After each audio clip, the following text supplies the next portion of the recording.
Good morning. সকাল সকাল চলে এসেছি আমি শতাব্দীর নতুন একটা ব্লগ নিয়ে, সাথে আমাদের আজকে ব্রেকফাস্ট নিয়ে। আর ঘড়িতে বাজছে এখন 7:30 আর আমরা নিয়ে নিয়েছি মোসলি আর দুধ। একদম বেস্ট ব্রেকফাস্ট অপশন। দেন তাড়াতাড়ি করে এটা খেয়ে নিলাম। তখন দেখলাম ঘড়িতে 8:10 বাজছে আর আমার রান্নাবান্না কমপ্লিট। আজকে সিম্পল রান্না করেছি, তারপর একটু রোদে নিজেকে একটু গরম গরম করার জন্য একটু রোদের আলোতে একটু মুখটা রাখলাম। তারপর চলে গেছি কাজে। কাজ থেকে এসে তোমাদের সাথে আমি অরিন্দর লাঞ্চ বক্সটা শেয়ার করছি। ডিম সেদ্ধ, শুটকি চাটনি আর ভাত এখানে হয়ে গেছে। তারপর আমিও এখন দুপুরবেলা লাঞ্চ নিয়ে নিয়েছি ডিম সেদ্ধ দিয়ে, পেঁয়াজ দিয়ে, সর্ষার তেল দিয়ে, কাঁচা লঙ্কা দিয়ে, মানে আমার এখনও জিভে জল আসছে।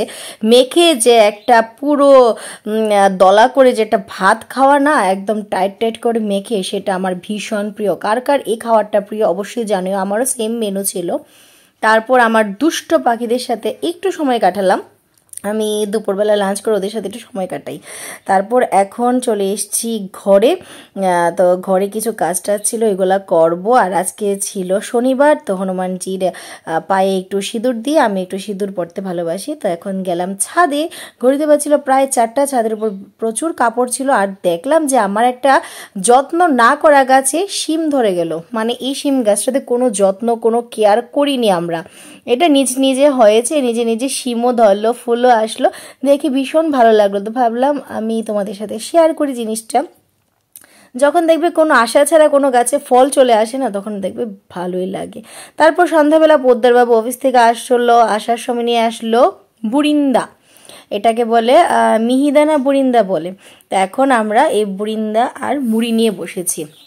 অনেক দিন পর, এই ছোটোবেলা আগে এসব খেতাম, লক্ষ্মী পূজার পরের দিন অনেক বুরিন্দা থাকতো। তো এখন আমরা এগুলো খাচ্ছি, উনিও খাচ্ছে। তো খেতে খেতে দেখছি টিভিতে ব্লগ। আর তোমরা সবাই জানো আমরা ব্লগ দেখতে, মানে আমি ব্লগ দেখতে বেশি ভালোবাসি। সবার ব্লগ দেখি, নিজেকে আরও ইন্সপায়ার করি আর শিখতে চেষ্টা করি। আর বুরিন্দাটা ভীষণ ভালো লাগছিল। তো ও বলছিল চলো তোমাকে আমি একটু ক্যামেরাটা ধরে দিই। তো আমার ভাগ্যটা খুলে গেছে, ও যখন ক্যামেরাটা একটু হাতে নিল আমাকে একটু ভিডিও করে দেওয়ার জন্য। আর হাত ব্যথা ভীষণ ছিল, হাত ব্যথার মধ্যেই সব কিছু করছি। তো বুরিন্দা খেতে খেতে ভাবলাম যে সবটা বুরিন্দাই খেয়ে নিই। আর এত টেস্ট লাগছিল না। সন্ধ্যা থেকে টিফিন খাওয়ার পর থেকে এত কাজ করলাম যে, মানে কাজ বলতে সেই রান্নাঘরের কোনো কাজ না, কাগজপত্র নিয়ে কাজ, কিছু কাগজপত্র নিয়ে কাজ ছিল। একদিকে হাতও ভালো না, এখনো আমি ডান হাতে মোবাইল ধরেই কথা বলছি। আরেকদিকে তো সেই কাজগুলো করতে হতো, তো এই কাজগুলো করলাম। তো যে কাগজটা খোঁজাখুঁজি করছিলাম, এই কাগজটা এখনো খুঁজে পাইনি। আর আজকে রাত্রেও সেমই অবস্থা, হাতের সেই ব্যথা। তো এখন ডিনারটা করে নেব। আজকেও সেই সিদ্ধ ভাতেই খাবো, কালকে খেয়েছিলাম, খুব ভালো লেগেছিল সিদ্ধ ভাতটা। তো চলো, জানি না কতটুকু ব্লগ শেয়ার করতে পারছি, তো তারপরও চেষ্টা করছি। কালকে তো 31, সববারই অনেক কিছু প্ল্যানিং থাকবে। আমার কোনো প্ল্যানিং নেই, বাড়িতে আছি।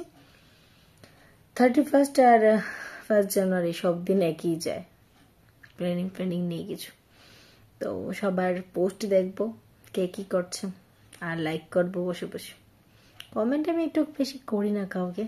তো চলো দেখতে থাকো। এখন ডিনার করবো, নিতে গেছে রান্নাঘরে, কাগজপত্র কিছু গুছালাম, বাকিটা আবার কালকে করবো। চলো দেখা হচ্ছে আবার পরে।